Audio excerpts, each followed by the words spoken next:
Hello everyone, my name is Dishika Agarwal and here I am with a new chapter of mass media which is chapter 3 of unit 1 barriers to communication।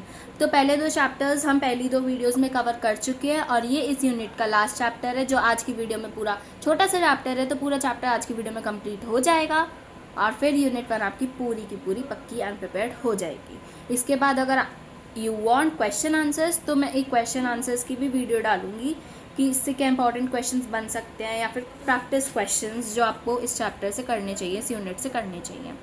तो चलो आज का chapter start करते हैं, barriers to communication.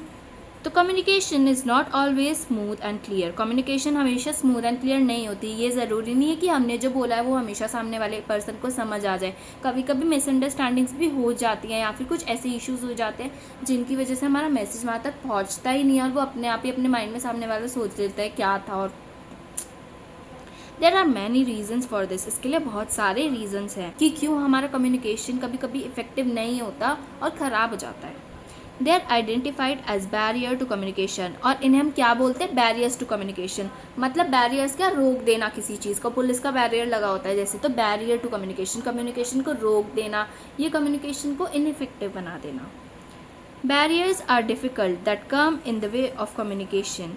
जो barriers communication में आते हैं कभी कभी इनसे डील करना बहुत ज़्यादा डिफ़िकल्ट हो जाता है कि हम इन बैरियर्स को चाह कर भी नहीं रिमूव कर सकते। और ये कैसे बैरियर्स होते हैं, फिजिकल, मैकेनिकल, साइकोलॉजिकल, कल्चरल और लिंग्विस्टिक इन नेचर। तो ये अभी सारे नीचे एक्सप्लेन किए हुए हैं, इनको पढ़ेंगे तो आपको समझ आ जाएगा कि कैसे कैसे बैरियर्स होते हैं कम्युनिकेशन में। तो सबसे पहले है फिजिकल बैरियर। फिजिकल बैरियर क्या होता है, the major environmental physical barriers are time, place, space, climate and noise. Physical barriers जो होते हैं वो होते हैं कि जो हमारे इन्वायरमेंट में प्रेजेंट है और वो फिज़िकली हमें बात करने नहीं दे रहे हैं, जैसे कि टाइम हो गया, प्लेस हो गई, स्पेस हो गया, क्लाइमेट हो गया या नॉइज़ हो गई। अब नॉइज़ फॉर एग्जांपल, आप किसी पार्टी में जाते हो और आप वहाँ पे बहुत लाउड म्यूज़िक बज रहा है और आप अपने कज़िन से कुछ बोल रहे हो कि ये देखो उसने ऐसे किया, वो उसको कुछ सुन ही नहीं रहा क्योंकि म्यूज़िक इतना लाउड है। तो वो प्लेस में आपको म्यूज़िक नॉइज़ अलाउ नहीं कर रही है कि आप उससे इफेक्टिव कम्युनिकेशन कर सको, आप अपनी बात उस तक रख सको। तो ये एक फिजिकल बैरियर है जो कि इन्वायरमेंट कॉज कर रहा है। Some of them are easy to alter, whereas some may prove to be tough obstacles in the process of effective communication. इनमें से कुछ बैरियर्स होते हैं आप उनको ओवरकम कर सकते हो, जैसे कि मान लो प्लेस का हो गया, आपका फ्रेंड थोड़ा दूर खड़ा है और आप थोड़ा इधर दूर खड़े हो, तो आप में भी चिल्ला के बोल लोगे, तो वो प्लेस वाला जो बैरियर था, वो डिस्टेंस वाला बैरियर था, वो आपने ऑल्टर आउट कर दिया। बट कुछ बैरियर्स ऐसे होते हैं जो आप बिल्कुल ऑल्टर आउट नहीं कर सकते, जैसे कि वो नॉइज़ वाला, आप उसमें कुछ कर ही नहीं सकते क्योंकि उसको सुनेगा ही नहीं आपके कज़िन को लाउड म्यूज़िक की वजह से। These factors may just cause distraction, और इन ऑब्स्टैकल से आपको बिल्कुल डिस्ट्रैक्शन हो सकती है। फॉर एग्जांपल, अभी आप जैसे रील शूट कर रहे हो एंड साइड में आपके घर में बहुत ज़्यादा शोर हो रहा है, लोग एक दूसरे से लड़ रहे हैं, या फिर आपके नेबरहुड में बहुत तेज़ म्यूज़िक बज रहा है, या फिर पढ़ाई के टाइम भी ऐसा होता है जब बहुत तेज़ म्यूज़िक बजते तो हमें डिस्ट्रैक्शन होती है ना। वैसे ही हम रील शूट नहीं कर पाएंगे, हम वीडियो शूट नहीं कर पाएंगे अगर हमें बार बार नॉइज़ आएगी या कभी कुछ होगा कभी कुछ होगा, डिस्ट्रैक्शन होगी हमें। तो यही चीज़ ये कह रहा है कि इन चीज़ों से, इन बैरियर से हमें डिस्ट्रैक्शन होती है, फिजिकल बैरियर से, लीडिंग टू इनअटेंटिवनेस और टोटली ऑल्टर द मैसेज। इनसे या तो कोई हमारी बात पे ध्यान नहीं देगा कि हमारी मम्मी दूर खड़ी है, बहुत शोर हो रहा है हम मार्केट में और हम उनको बोले जा रहे हैं, या तो वो सुनेंगी ही नहीं क्योंकि उन्हें सुनेगा ही नहीं, या फिर टोटली ऑल्टर द मैसेज कि हम उसे बोल कुछ रहे हैं वो सुन कुछ रहा है क्योंकि बहुत तेज़ आवाज़ है, या कुछ भी, प्लेस बहुत दूर है, या क्लाइमेट बहुत तेज़ हवा चल गई, आंधी आ गई, तूफान आ गया, तो या तो हमारा मैसेज ही चेंज हो जाता है, कॉजिंग मिसकम्युनिकेशन, और इससे मिसकम्युनिकेशन हो जाता है। एयर हेल्थ, ख़राब हेल्थ, डिस्टर्ब कंडीशन, यानी कि या तो आप उस स्टेट में नहीं हो कि अभी बात कर सको, कहीं पेन हो रहा है या थोड़ी तबीयत ख़राब है, उस टाइप से। इनसे एक तो स्ट्रेस हो जाता है और ये भी कम्युनिकेशन को इफ़ेक्ट करते हैं कि आपकी अच्छी हेल्थ नहीं होगी, या मे बी ऐसा भी होता है ना कि कुछ लोगों को बोलने में दिक्कत होती है या सुनने में, ऐसी कुछ, तो फिर उनके साथ भी फिजिकल बैरियर है क्योंकि आप चाहकर भी उन लोगों से कम्युनिकेट नहीं कर सकती क्योंकि मे बी या तो वो बोल नहीं सकते हैं या तो वो सुन नहीं सकते हैं। इस वजह से इससे स्ट्रेस होता है और ये मिसकम्युनिकेशन भी करता है। इसके बाद है साइकोलॉजिकल बैरियर या फिर सेल्फ इमेज। अब इसमें क्या होता है, each of us has a frame of reference of our own. The psychological barrier of communication is the influence of psychological state of the communicators, sender and receiver, which creates an obstacle for effective communication. ये कह रहा है psychological barrier यानी कि जो हमारी mental state होती है उस हिसाब से हमारी कम्युनिकेशन इफ़ेक्ट होती है। मान लो मैं बहुत ज़्यादा सैड हूँ और उस समय मेरा फ्रेंड मुझे आकर कुछ बात बोल रहा है तो मैं उसकी बात नहीं सुनूंगी, मैं उसकी बात नहीं समझूंगी, क्योंकि मैं ऑलरेडी सैड हूँ और मेरा माइंड कहीं और चल रहा है। इस वजह से तो जो हम माइंड में सोच रहे होते हैं, जो हमारी साइकोलॉजिकल मेंटल कंडीशन होती है, वो हमारे कम्युनिकेशन को बहुत ज़्यादा इफेक्ट करती है। अब मान लो कि आप बहुत ज़्यादा सैड हो और आपने किसी ने आपसे बस कुछ पूछा या कुछ हेल्प मांगी या कुछ भी बोला आपको इतनी सी बात, एंड उसने आप लाइक हट जाए यहाँ से, मुझसे मत बोल एंड स्टफ, आप बहुत ज़्यादा गुस्सा होगा। क्यों? क्योंकि आपकी मेंटल कंडीशन वैसी थी कि किसी ने आपको कुछ भी बोला, आपने बेफालतू में गुस्सा कर दिया, ये बिना सोचे समझे कि वो सही है या नहीं, क्योंकि आपकी साइकोलॉजिकल स्टेट वैसी थी। Communication is highly influenced by the mental condition that the communicators are in and is disturbed by mental disturbances, कि आप मेंटली डिस्टर्ब्ड होते हो, उस वजह से आपकी कम्युनिकेशन भी डिस्टर्ब हो जाती है।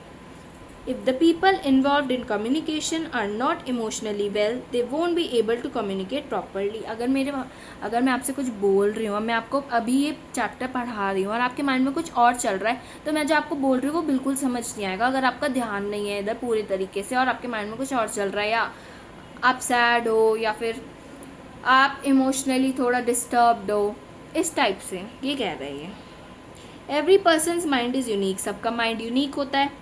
And communication does not work like that in machines और इन नंबर्स, सबका माइंड यूनिक होता है, बट हमेशा ऐसा नहीं होता कि हम किसी की स्टेट समझ सकें। हम तो अपना कम्युनिकेशन करते हैं और फिर अगर सामने वाला नहीं समझता तो हमें ऐसा लगता है छोड़ो यार, इसको तो बात ही नहीं करनी है, या मतलब इसको बोल के फ़ायदा ही क्या है। तो ये चीज़ वो दर्शाता है कि ज़रूरी नहीं है हम हमेशा सामने वाले के माइंड को समझ सकें। हम कम्युनिकेशन करते हैं और अगर हमें मिसकम्युनिकेशन कि हमें सामने से अच्छा रिप्लाई नहीं मिलता तो हम उसको जज करने लगती हैं। उसके बाद है डिफेंसिवनेस एंड फियर। इसमें क्या है, defensive behaviour show up when a person doesn't feel safe physically and emotionally. इसमें ये बताया है कि हमारा डिफेंसिव बिहेवियर भी हो जाता है कभी कभी। वो क्या होता है कि ना हम अपनी बात पर ही टिके रहते हैं, या फिर जो हम सोचते हैं हम समझते हैं बस वही सही है और हम सामने वाले की बात सुनना नहीं चाहते। क्यों? क्योंकि या तो हमें फिजिकली सेफ फील नहीं हो रहा होता या फिर इमोशनली सेफ फील नहीं हो रहा था। जैसे आपकी मम्मी ने बोला आपको मुझे तुमसे कुछ बात करनी है, अब तुम्हें लग रहा है भाई क्या बात करनी है, किस बारे में बात करनी है, और तुम्हें डर लग रहा है and you are in mode of fight now, या फिर कि इमोशनली क्या हुआ मम्मी, या फिर थोड़ा गुस्से में कि क्या हुआ एंड वो स्टफ की चीज़ें इग्नोर करने के लिए। तो जब तुम्हें फिजिकली सेफ फील नहीं हो रहा था या फिर इमोशनली सेफ फील नहीं हो रहा होता तो तुम डिफेंसिव बिहेवियर शो करते हो। यूजुअली देयर इज़ परसीव्ड और रियल थ्रेट, या तो इसमें परसीव कर लेते कि क्या पता मम्मी बस इसलिए पूछ रही हो कि मुझे तुमसे कुछ बात करने की, खाने में क्या बनाना है उस बारे में हूँ, या फिर रियल थ्रेट कि मुझे तुमसे कुछ बात करनी है, मम्मी तुम्हें मिला के थप्पड़ मार दे, तो वो रियल थ्रेट हो गया। तो तुम्हें फिजिकली या फिर इमोशनली डर है उस बात का जिस वजह से तुम कम्युनिकेशन ठीक से नहीं कर रहे हो। When acted on, defensive behaviors are a barrier to effective communication। और जब हम इन डिफेंसिव बिहेवियर को शो करते हैं तो ये हमारे इफेक्टिव कम्युनिकेशन में एक बहुत बड़ा बैरियर बन जाते हैं। इसके बाद है linguistic and cultural barrier. Linguistic यानी कि लैंग्वेज से रिलेटेड, कल्चर हमारे कल्चरल वैल्यूज से related. Effective communication is a necessary part of dealing with individuals. Effective communication हमारी बात एक दूसरे को अच्छे से पहुंचाना या समझना, ये बहुत ज़रूरी पार्ट है हमें किसी भी इंडिविजुअल से रिलेशंस मेंटेन करने का या फिर किसी से भी बातचीत करने का। The inability to communicate using a language is known as language barrier. और हमारी इनएबिलिटी, जब हम किसी से बात नहीं कर पा रहे होते, कम्युनिकेट नहीं कर पा रहे होते लैंग्वेज इशू की वजह से, तो इसे लैंग्वेज बैरियर कहते हैं। जैसे कि अगर मैं हरियाणवी हूँ और मुझसे कोई आके राजस्थानी में बात करे तो शायद वो मुझे ना समझ आए, इस वजह से हमारी कम्युनिकेशन ना हो पाए। मैं जर्मनी जाऊँ और मुझे जर्मन ना आती हो तो मैं वहाँ पे कम्युनिकेशन नहीं कर पाऊँगी। अब ऑल द ट्रांसलेटर्स हैं, बट एक बात बता रहा है कि लैंग्वेज बैरियर्स कैसे होते हैं। अब मान लो नॉर्थ इंडिया से हूँ और मैं साउथ इंडिया में जाके मैं शिफ्ट हो गई, तो वहाँ पे मुझे बहुत दिक्कत आएगी, क्योंकि वहाँ के लोग सारी जो साउथ इंडिया की लैंग्वेजेस होंगी, तमिल, कन्नड़, ये सब बोलते होंगे, बट मुझे वो लैंग्वेजेस नहीं आती होंगी। तो ये एक लिंग्विस्टिक बैरियर हो जाएगा, जिस वजह से मैं अपने इमोशंस और अपनी फीलिंग्स उनसे नहीं शेयर कर पाऊँगी। और जितना मैं हिंदी में बोल रही हूँ आपसे, मैं उतना उनसे नहीं बोलूँगी, मैं सिर्फ काम की बातें बोलूँगी, क्योंकि मुझे जब नॉर्मल कन्वर्सेशन करने में ही डिफ़िकल्टी होगी, तो मैं अपनी फीलिंग्स के बारे में, अपने इमोशंस के बारे में उनसे कैसे शेयर करूँगी। ये चीज़ है, ये होता है linguistic barrier. Language barriers are most common communication barriers which cause misunderstandings. इससे मिसअंडरस्टैंडिंग्स हो सकती है कि मैं अपनी लैंग्वेज में कुछ और बोल रही हूँ, साउथ इंडिया जाके मैं अपनी लैंग्वेज में कुछ बोल रही हूँ अच्छा सा, बट उनकी लैंग्वेज में वो उसका गलत कुछ मीनिंग है, तो इससे मिसकम्युनिकेशन हो जाएगा, मिसअंडरस्टैंडिंग हो जाएगी and miss interpretation between people, और इससे लोगों में मिसजज भी करेंगे। Cultural differences cause behaviour and personality differences. अब अलग अलग कल्चर के लोगों के अलग अलग बिहेवियर होते हैं और अलग अलग डिफरेंट पर्सनालिटीज़ वो रखते हैं, अलग अलग चीज़ों में बिलीव करते हैं।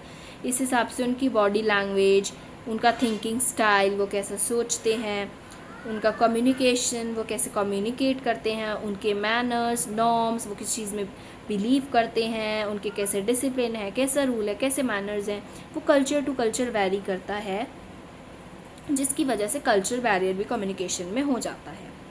इसके बाद है last, which is mechanical barrier. Mechanical barrier क्या होता है? Deficiencies of signal reception. या तो सिग्नल नहीं आ रहा, हेलो हेलो, सिग्नल नहीं आ रहा, हेलो, हम कई बार ऐसे कर देते हैं ना, रिलेटिव से बात नहीं कर रहे होते, हेलो हाँ बताइए जी, सिग्नल नहीं आ रहा, बाद में बात करेंगे, बाय बाय। तो ये चीज़ कह रहे हैं कि सिग्नल की प्रॉब्लम हो जाती है कभी कभी, ये तो हम जानबूझ के कर रहे हैं, बट हाँ सच में कभी कभी सिग्नल की प्रॉब्लम हो जाती है, सिग्नल नहीं आता, तो वो mechanical communication barrier such as technical sources of interference in the communication process. जैसे जूम मीटिंग, बीच में ऑनलाइन क्लासेज होती थी, तो जूम क्लासेज होती थी, तो इसमें मान लो मैम का नेट नहीं चल रहा, तो मैम बस बोल रही है और बीच बीच में मैम बोलते बोलते रुक रही है, मैम की आवाज़ लाइक ब्रेक हो रही है, लैग हो रही है, तो हमें वो समझ ही नहीं आएगा मैम क्या कहना चाह रही है हमसे।